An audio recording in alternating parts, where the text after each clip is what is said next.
3 teenagers are struck by sudden and mysterious stomach pains. They've run all these tests, they can't find anything. What's wrong with our kid? Doctors struggle to identify the elusive enemy. I'm thinking I missed something. Kept asking her questions about, how do you feel, what's hurting? Will this mysterious attacker kill these 3 teenagers? Will it spread into a deadly rampage, killing hundreds and hundreds more?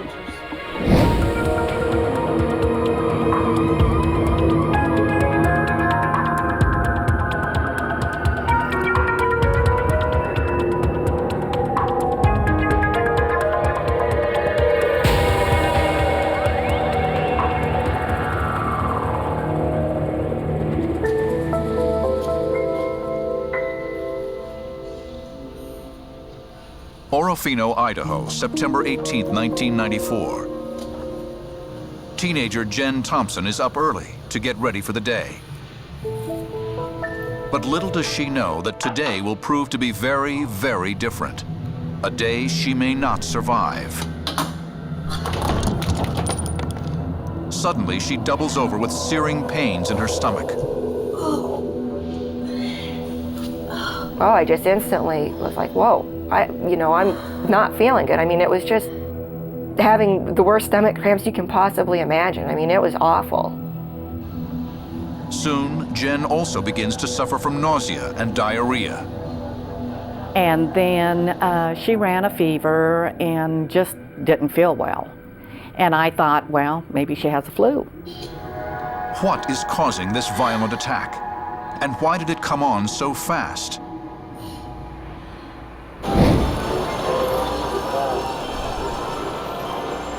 Her parents suspect a recent visit to a county fair might also be to blame.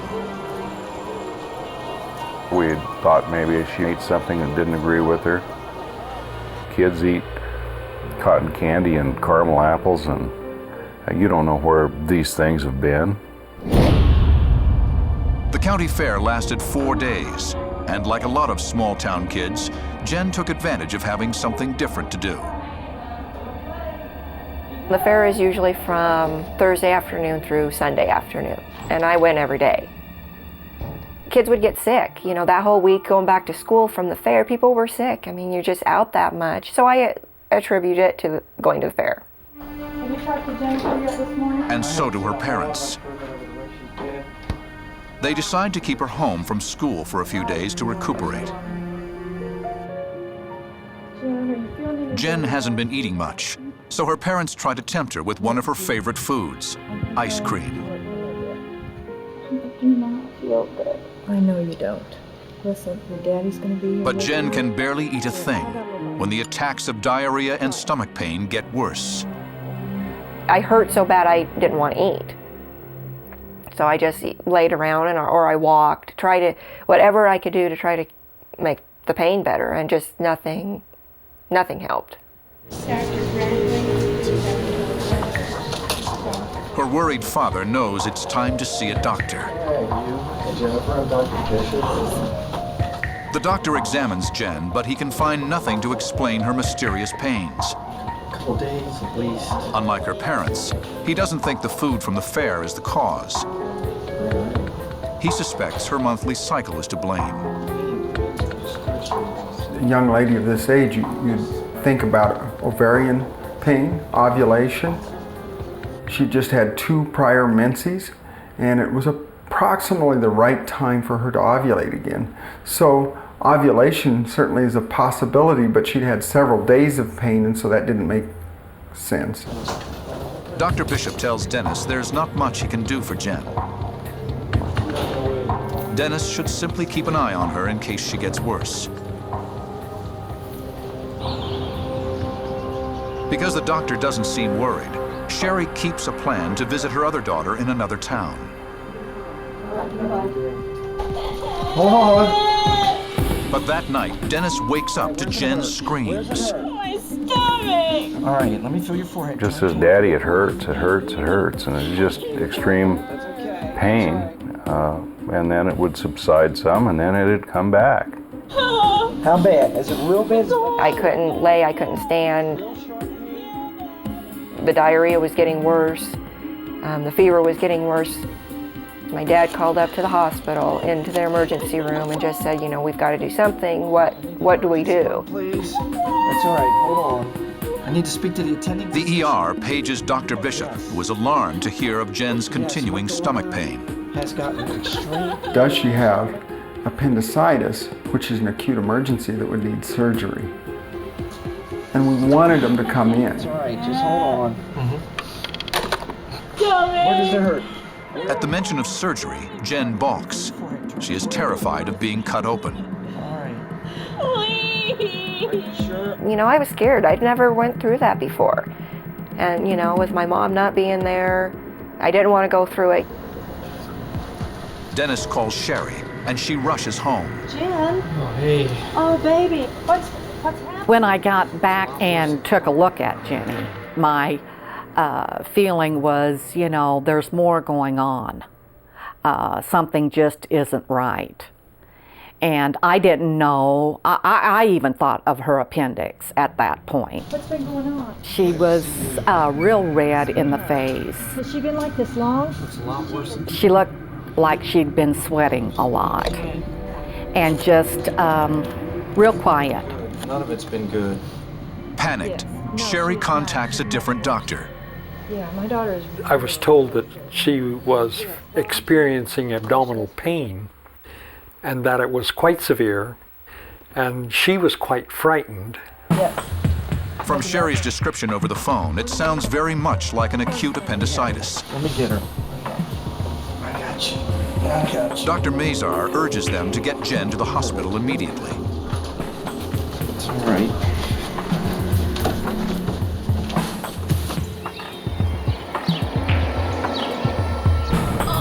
My husband drove fairly fast to get us there. And we were all kind of in a daze. I don't think we said 2 words to each other on the way to the hospital. I don't know, maybe we were afraid of our emotions at that moment.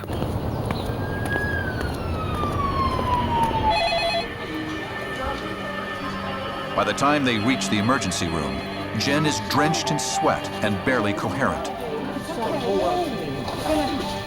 We were all kind of in a panic. She didn't want to have surgery. She didn't know, you know, what was going to happen. And we tried to keep her as calm as we could. She cried a lot. She wasn't feeling well anyway. And then being frightened on top of that didn't help. For the Thompsons, it is all happening way too fast. How did Jen's illness escalate so quickly? What could be causing such gut-wrenching pain?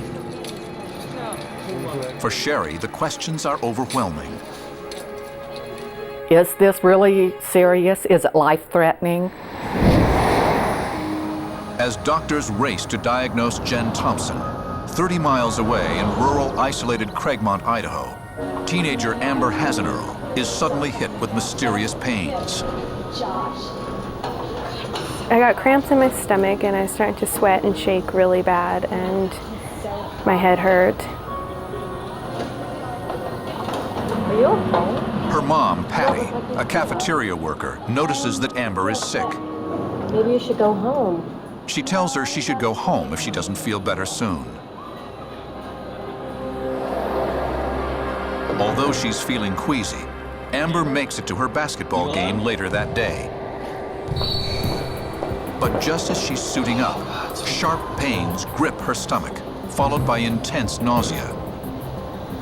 Told my coach, I don't feel good, and it wasn't, I don't feel good, I'm just gonna sit down. It was, I need to go home right now. Her worried father soon arrives to take her home. Yeah, it was stomach pain, intense stomach pain. And that's all she would say is just it hurt so bad. It had to hurt awful bad for her not to play in the game. It was horrible because I didn't know what was happening. It hurt so bad. Is the same disease attacking both Amber and Jen Thompson? What kind of disease can attack children 30 miles apart? And what could these girls possibly have in common? In Orofino, the overpowering illness has drastically weakened Jen's body in only a few days.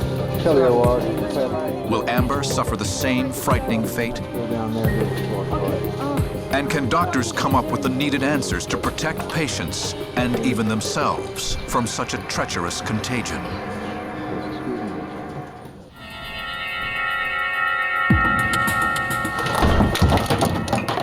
Idaho teenagers Jen Thompson and Amber Hasenerl are stricken with mysterious and wrenching stomach pains. In just the 4 days, it just went from being real sick to, oh my God, I feel like I'm gonna die. At the hospital, Dr. Mazar examines a desperately sick Jen Thompson. He's almost certain she has acute appendicitis.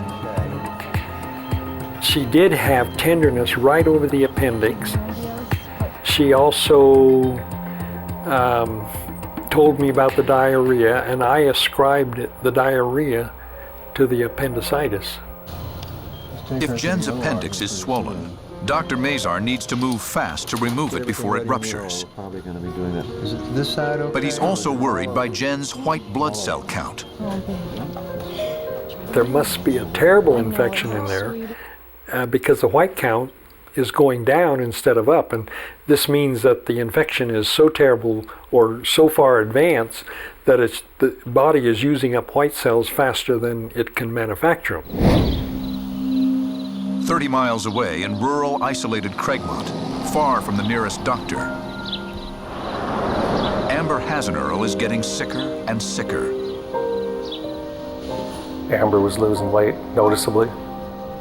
Losing weight, and she was already pretty slim, not eating anything and losing everything that you did eat or drink. It was frustrating to me that I couldn't do anything. Exhausted and desperate, Ed decides that they can't wait any longer. They have to make the long drive to a doctor. He takes Amber to Valley Medical Center in Lewiston, Idaho. There, the doctors find her dangerously dehydrated. Her pulse rate was up. Even lying down, it was 110, and when she sat up, it would go up to 130, which is fairly fast. So like when you're jogging, that's about how fast her heart rate was just sitting up, which usually tells us that they're pretty dry. How you doing, Amber? Ed is desperate to know what is wrong with his daughter. But beyond the dehydration, no one seems to know. All they can suggest is the flu. They prescribe medicine for Amber's diarrhea. We're going to keep an eye on her for the next several hours, see if we can get... And the doctors had no idea what was going on. And all the while I'm thinking, it's not the flu. This is something bad, something's going on. Is the same attacker destroying Jen's body? Back in Orofino, just as Dr. Mazar is about to rush Jen Thompson into an emergency appendectomy, he reviews her recent gynecological history. It shows some familiar symptoms. Get everything ready. The problems began one day during softball, Jen's favorite sport. Softball was her thing. She loved softball. And she was a pitcher on our softball team. Was doing extremely well. But suddenly that all changes. In the middle of practice, pain grips her abdomen. I started having this pain, and it just really slowed me down. I couldn't do those things. It is so intense, her parents take Jen to the hospital. They thought they saw a mass on one of her ovaries. And I panicked. I thought cancer. Okay, they're kind of concerned for something. I was real nervous and concerned, but tried not to show it for her sake. She's not too young. Are Sherry's fears justified? Attention to what's going on. I don't want you to worry, but she's not too young for that. Could her young daughter possibly be facing ovarian cancer? And even though The gynecologist explains to them that one of Jen's ovaries is enlarged, but he doesn't think it is cancer. He really didn't feel that it was a mass, but that my uterus was tilted in a way that made it look like a mass. So what we're going to do is we'll send her home. Though it seems the scare is over, the doctor warns Jen and her parents that if the ovary doesn't reduce in size in the next few weeks, he'll need to do a biopsy. Wanted me just kind of wait it out and see. He didn't feel that there was probably anything really going on. But Jen can't break free from the mysterious symptoms. A week later, at a cousin's wedding, the crushing pains hit Jen again. It was just the same kind of problem, you know, the pain and discomfort. The gynecologist performs a laparoscopy.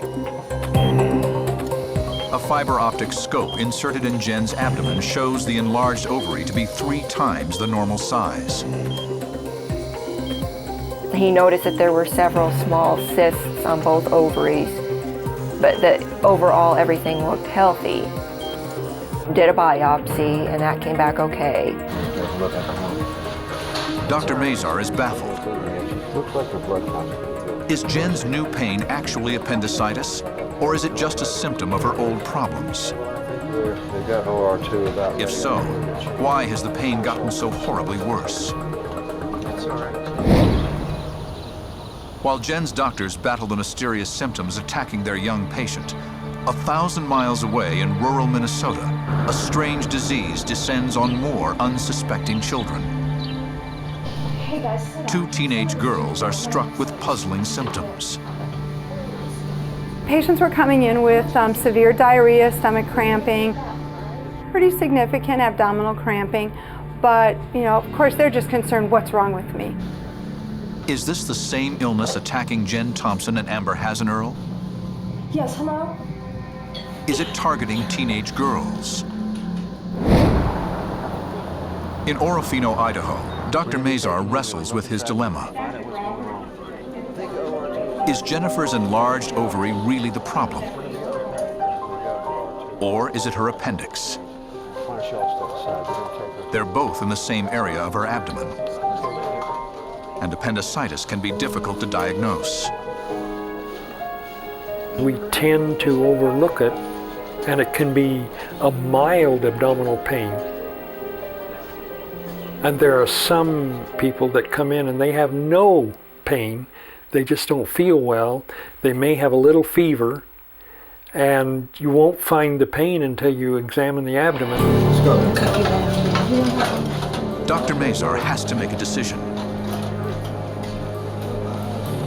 If it is appendicitis and he waits too long, a burst appendix could kill Jen. As the doctor struggles with this life and death decision, 80 miles away in Moscow, Idaho, a ruthless predator stalks its next victim. Amber's brother, Justin, a college student, is working on his car when he suddenly gets dizzy.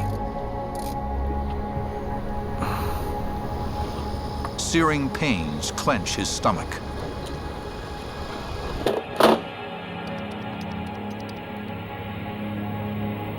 He called, and he was sick. He had to come home, and he was too sick to even get home.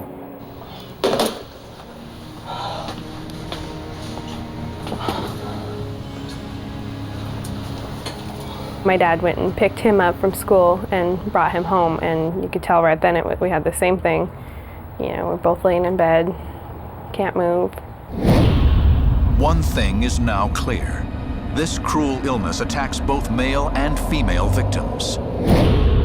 But what could be the link between Jen, Amber, the Minnesota teens, and now Justin? Without warning, these rural teenagers are suffering violent stomach cramps, diarrhea, fever, and vomiting. But why? And who will be next? The clock is ticking as doctors desperately search for answers. A strange disease attacks randomly and without warning. Children are its prey. I knew it was a lot worse than the flu, even just starting out like that, because of the cramping in the stomach and then, the sweats and shaking. Doctors are baffled by the mysterious symptoms. One of the victims, Jen Thompson, has been rushed to the hospital where her doctor makes an emergency decision to operate. Get everything ready in the hour. Jennifer was saying that the pain was in the abdomen on the right side, low down. And this is where she had been having ovarian pain.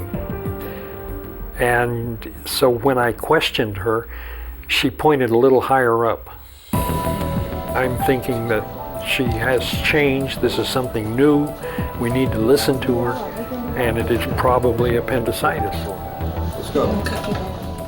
Her family is devastated by the violent symptoms that are rapidly destroying their daughter. I was wishing I could take her place. You don't want to see your child go through any type of surgery. But I knew that, something had to be done because she just wasn't getting any better. As the distraught Thompsons fearfully await Jen's surgery, the potential killer threatens to take down an entire community. In rural Minnesota, where 2 teenage girls suffered similar attacks of intense pain, diarrhea, and vomiting, the clinic is now virtually flooded with people complaining of the same debilitating symptoms. Since early this morning when they woke up. We often will see patients with those same kinds of symptoms, but we don't generally see more than 1 or 2 in a week's time, and we were seeing 3, 4, or 5 in a couple days. Okay. That's when we started to suspect that maybe something else was going on.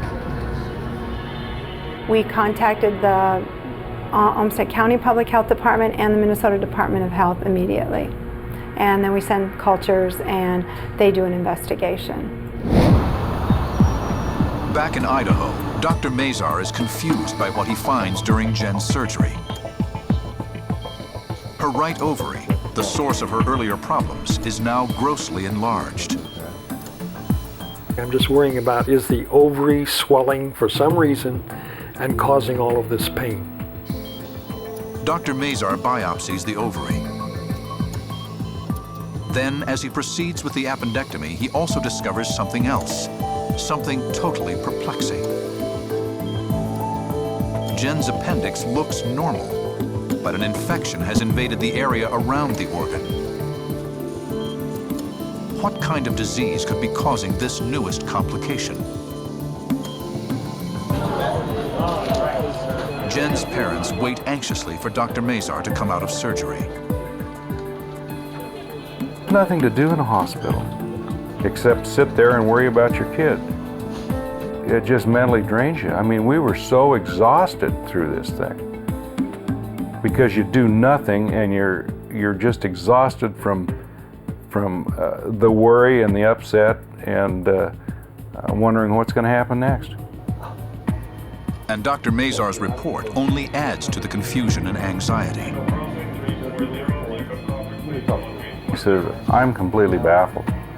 I don't know what's causing the pain. But he mentions the puzzling infection. He said everything looks irritated in there and hot, but he says I can find no reason for it. It should have been just the appendix, but instead it was the area of the appendix and around the appendix. The doctor is clearly confused. He tells them that all they can do is wait for the pathology reports on the appendix and the ovary. I really trust Dr. Mazar, but I remember having the feeling, gee, if he doesn't know, who does know? I mean, what are we going to do? It's really complex. In the Minnesota Public Health Office, the Olmsted County Director of Disease Prevention and Control gets the report from the rural clinic. They act as sort of our sentinels out in the community. And when they start to see something that looks suspicious, they'll give us a call. Rochester here. The number of calls is starting to escalate. St. Charles. To health officials, it's a cause for serious alarm. Spring Valley. What kind of terrifying illness is attacking these teenagers? What do these children have in common? In Craigmont, Idaho, the mysterious illness ravages Amber and Justin Hasenerl. Waves of pain grip their bodies. The cramping got worse. I started feeling like my stomach was tying itself in a knot. Had to lay in bed in the fetal position because any other way hurt too much. I couldn't get out of bed at all unless I had to make a run to the bathroom. Her brother Justin is suffering from the same distressing symptoms. It's been 4 days and it's continual, and they had exhausted all the fluids and solids in their body, but they're still getting sick and still going to the bathroom. And I knew about then that it wasn't the flu, but I had no idea what else it could have been. In rural Idaho, the Hasenerl and Thompson cases are so isolated, health officials can't yet see the potential killer in their midst. And like Amber's doctors, Dr. Mazar doesn't have all the information he needs to help his patient. But for now, Jen Thompson seems to be getting better. You feel better today? She's released early from the hospital. Well, we'll put you in your bed. The pathology report on her appendix contains good news. The pathologist returned it as saying, this is early appendicitis. And so I thought, well, her problem's solved. She should be feeling better. Call me anytime. But Dr. Mazar doesn't know this is only the beginning. Like Amber and Justin, Jennifer will suffer more pain and mysterious symptoms. In a Minnesota lab 1,000 miles away, a microbiologist makes an important discovery. It's the first solid clue as to the identity of the potential killer. It was exciting when we saw that. We knew we had it. We knew what it was. And he knows that if doctors and health officials don't find the source of this potentially deadly bacteria fast, the killer will remain at large and attack more innocent children. A mysterious and dangerous illness is attacking teenagers, gripping them with waves of intense pain and nausea. In Minnesota, health officials move closer to an answer. They have no idea that the disease has already struck as far away as Idaho. That night in Orofino, Jen Thompson's pain and fever spike dangerously. Her parents can't believe it. The nightmare is starting all over again. She just screamed out that it hurt, that she couldn't straighten up. And I just lost it. I was screaming at my husband that we had to take her to the hospital. Why can't the doctors solve Jen's excruciating stomach pains? What could be causing her mysterious symptoms? In Craigmont, the Hasenerl kids have not improved. It's been 12 days and Amber and Justin are sicker than ever. It was just kind of scary. It was like we were in a dream. It's just like this isn't happening because it was consuming our lives. We're spending every minute of the day dealing with this. Ed and Patty panic when they realize Justin now has blood in his stool. Dr. Jefferson, please. When you start having bloody diarrhea, it catches everybody's attention. Yes. The doctor instructs Ed to bring in samples for testing. Thank you, right away. And he said to get a stool sample. But at that time, there was nothing coming out of them. There was nothing. except little flecks of something. So I gathered that up and took that down to the doctor, and they said it was going to take a little while to run the tests. It was really scary. I really thought I was going to die because it was the worst pain I've ever felt in my life, and I had no idea where it was coming from or when it was going to stop, and it was terrifying. Neither does Dr. Mazar. He knows something is very wrong with Jen, but he still can't find the cause for her condition. The appendectomy incision, which is a very small incision, was healing very nicely. So certainly it's not that. It's not the appendix, because that's gone. Let me talk to you about that. We're both devastated. We're thinking, my gosh, doesn't somebody know what's going on? They've run all these tests. They can't find anything. What's wrong with our kid? He reviews Jen's symptoms with the supervising nurse. We're going to probably have to go back in. You know, we talked about this, and why is this girl not getting any better, you know? I think so, because... Are we missing something? You do all these lab tests and everything is negative, negative, negative, but you know there is something wrong with that person. Desperate for answers, Dr. Mazar decides on one last test for campylobacteriosis, an infection from contaminated drinking water. He orders another stool sample.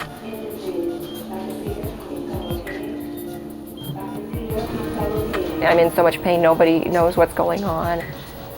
They don't know what to help me. No medication seems to be working. You know, how much worse can it get? As the mysterious attacker weakens Jen's body, a lab tech in Craigmont studies a specimen of Justin Hasenerl's bloody stool.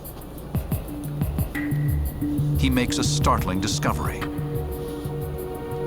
A potentially deadly form of foodborne bacteria has found a victim.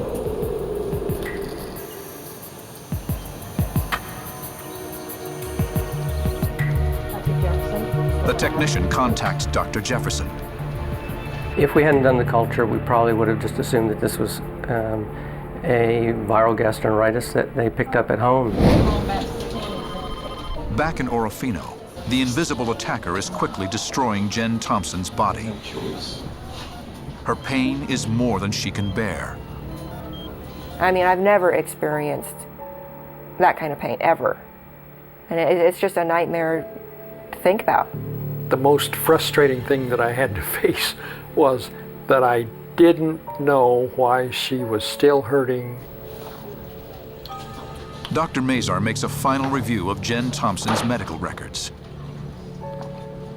He's still bothered by the mysterious infection surrounding her appendix.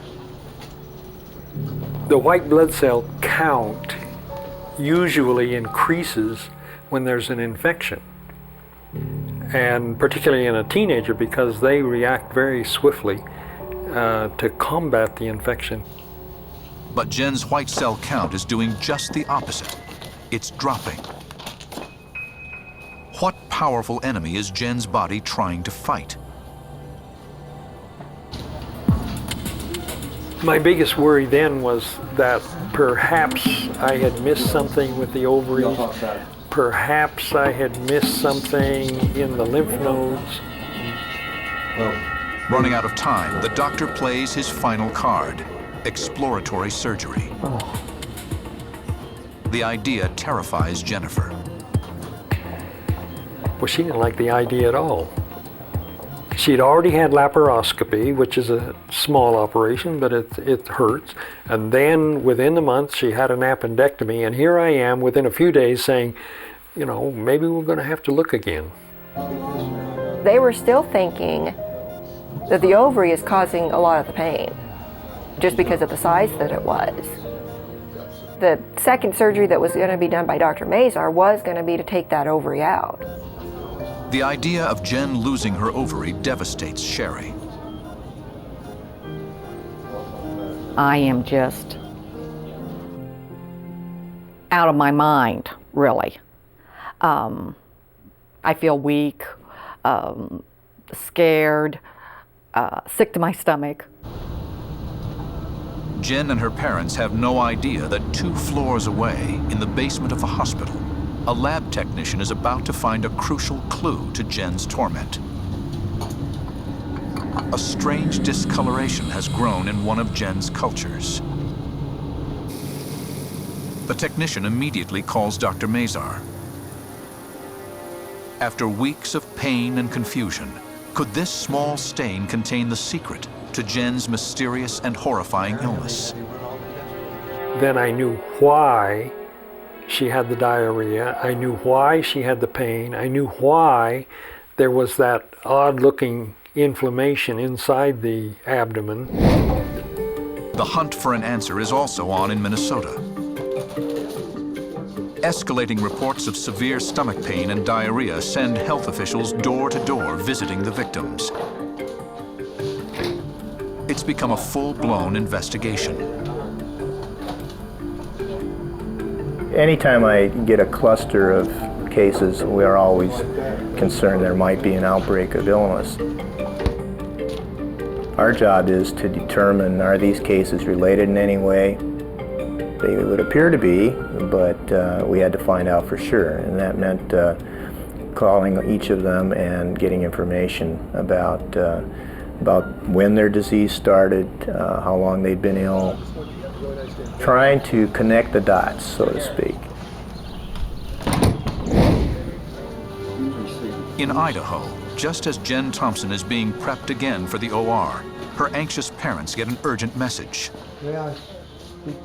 After 2 weeks of bad news, the Thompsons fear the worst.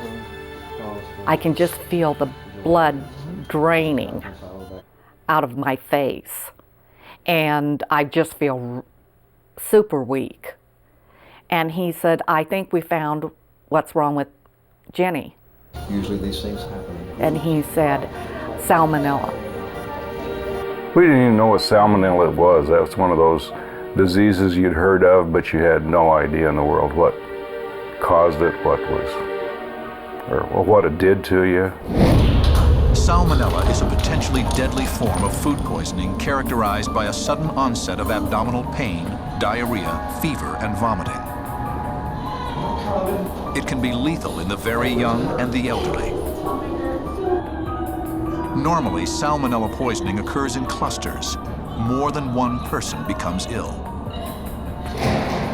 Her doctors never suspected food poisoning because Jen's salmonella was an isolated case and had been masked by her gynecological difficulties.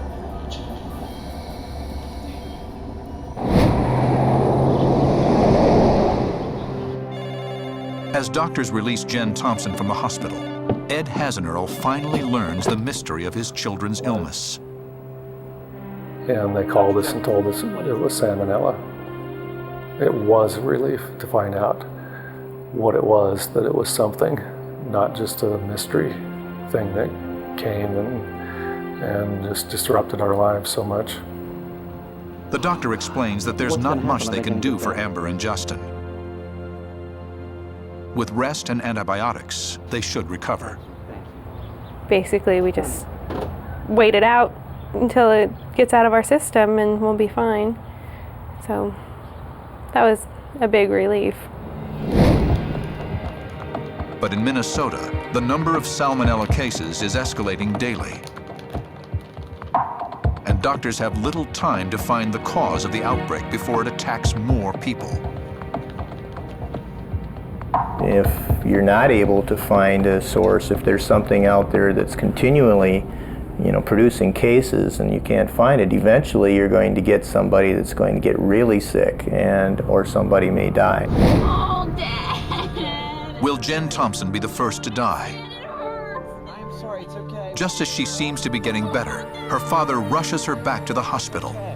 It's all right. Give me your hand. Knife-like pains again rack her body. Still had really bad stomach pains. My back started really hurting. I had pain along my spine and kidney area and then up into my shoulders. It's okay. It's okay. Will Jen become the first casualty of a killer's deadly scourge? Hold on. Jen's doctors soon realize the salmonella poisoning has wreaked havoc with her body. Because of her unique genetic reaction to the bacteria, The salmonella has damaged organs and other tissues. Surgery for a few minutes. We assume that they'll be back soon. In Craigmont, the Hasenurls get a visit from an Idaho public health official. If you can just give me a few... Calls have flooded their office. Many people in the area are suffering the same debilitating symptoms as Justin and Amber. We were starting to look at what common foods do these people have? What products do they buy in all of these different communities? What is the similar product that they might buy? Is there a similar water source? And then Where is the deadly salmonella coming from? The health worker is most interested in what the kids might have eaten the weekend before they got sick. We knew we ate pizza on a Saturday, and we're going through everything, but nothing really where you could have gotten sick from. In Minnesota, health officials have a breakthrough. After testing hundreds of samples, they finally find the source. And it's not what they expected. The contaminated food is ice cream. And it's a brand distributed across the country to millions of people. How many more people will the dangerous bacteria strike down? Let's take a look at it. An outbreak of deadly salmonella ravages the rural West. It was very rapid. I mean, her pain just kept getting worse and worse and worse. Although the salmonella is traced to a popular brand of ice cream, the source of the ice cream's contamination is still a mystery and a serious threat to thousands of Americans. Hi, Mrs. Thompson. The company recalls the product, which has been distributed throughout rural America, including Idaho.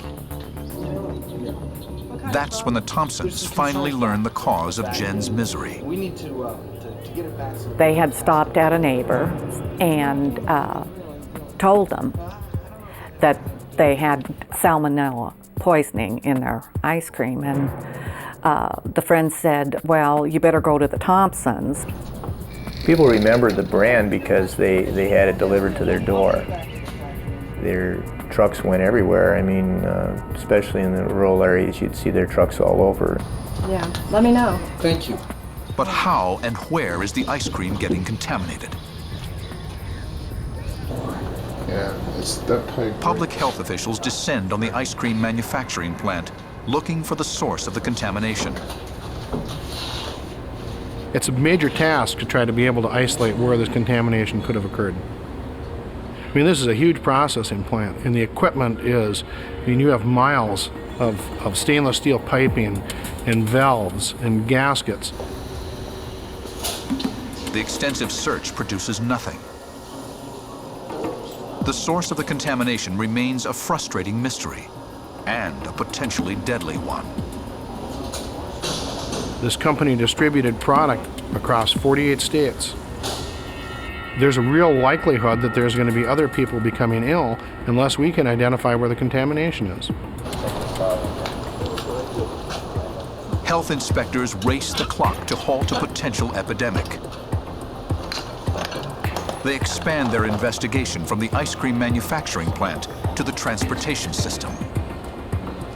Inspecting these tanker trucks, of course, was probably one of the most difficult. There's a large valve at the end of the truck where they pump the ice cream mix out of the tanker. That whole valve assembly comes apart, and we were taking those apart to make sure that those had been cleaned properly also. Again, they find nothing. Are the trucks really the source of contamination? Or are the elusive bacteria lurking in some other part of the system? And can the inspectors find it in time? The investigation is bogging down.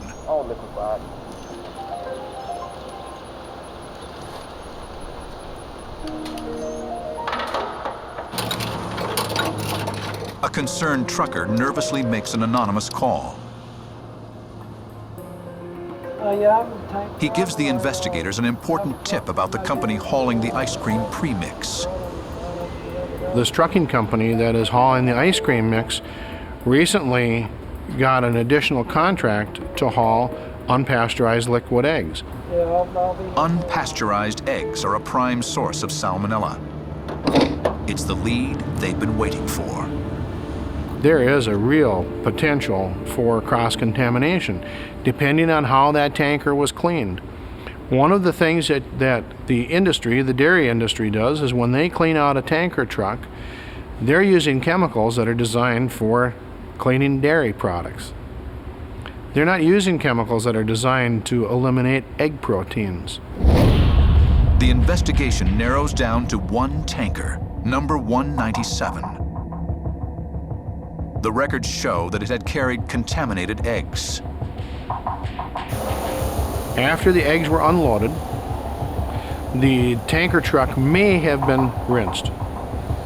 But if it didn't get cleaned, you have the salmonella there, you have the egg there, and you have the water. All you've done is you've taken this stainless steel tanker and turned it into a huge incubator. So you're going to get really rapid growth of salmonella. It's going to survive and thrive beautifully in that environment. The Minnesota Department of Agriculture clamped down on the negligent trucking company by imposing a heavy fine. Prompted by news of the contaminated food, the Hasenerls suddenly remembered that they too had eaten ice cream. It was the same brand. It makes you afraid. You don't know where the food's coming from. And you can't even imagine what could happen to those kids if that happened to them one more time. Because they are more susceptible now. Sherry Thompson thought her food was safe too. I really went through a bad time. Watching my daughter suffer, going through what she went through, and knowing that I'm the one that bought the ice cream. The Minnesota ice cream was a nationally distributed product. During the salmonella outbreak of 1994, close to 250,000 people from Maryland to Oregon were sickened by the deadly bacteria. For 3 Idaho teenagers, an innocent pleasure, a bowl of vanilla ice cream, will cause each of them a lifetime of suffering. Amber and Justin Hasenerl learned that they have a rare genetic reaction to salmonella called Reiter's syndrome. It will cause them to struggle with salmonella-triggered arthritis for the rest of their lives. Amber and Justin were born with HLA-B27, which is a specific type of tissue type that puts them at significant risk if they ever get certain types of infections that can be disabling for life. There's nothing that can ever make it better. I mean, I ate ice cream, and it's not just the food poisoning made me sick for a week. I'll be sick for the rest of my life, and it'll get worse and worse every year.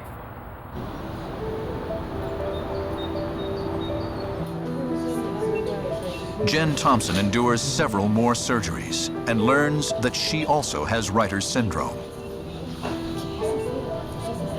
She too will suffer a lifetime of severe arthritis. Do just fine. This young lady is going to have a lifelong problem because of that one infection. That was the tragedy of the whole thing, that another teenager can come along and have the same infection and it's wiped out and they have no after effects. And here's this one who has after effects.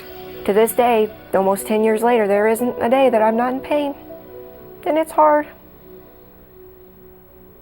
You know, I'm hoping it gets better, but I can deal with it, but it hasn't been a day without pain yet.